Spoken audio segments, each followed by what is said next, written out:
દિલ્હીમાં ટીએમસીના બળવાખોર સાંસદોની મહત્વની બેઠક આગામી રણનીતિ પર ચર્ચા લોકસભાના સ્પીકરની સાથે કરશે મુલાકાત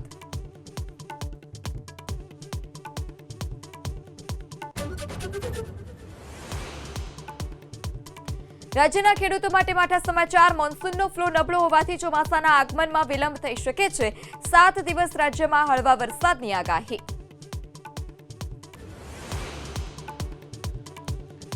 આણંદના બોરસદ બગોદરા 6 લેન હાઈવે પર જોખમી મુસાફરીનો વિડીયો વાયરલ ઇકો અને તુફાનના ચાલકો જીપ પર મુસાફરોને બેસાડી મૂકી રહ્યા છે જીવ જોખમમાં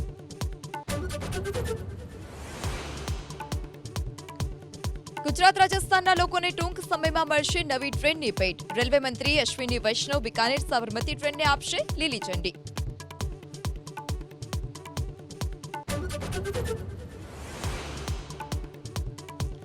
દિલ્હીમાં ટીએમસીના બળવાખોર સાંસદોની મહત્વની બેઠક આગામી રણનીતિ પર ચર્ચા કરાશે રીજુ દત્તાનો દાવો બાકી સાંસદોની સંખ્યા પહોંચી શકે છે 22 પર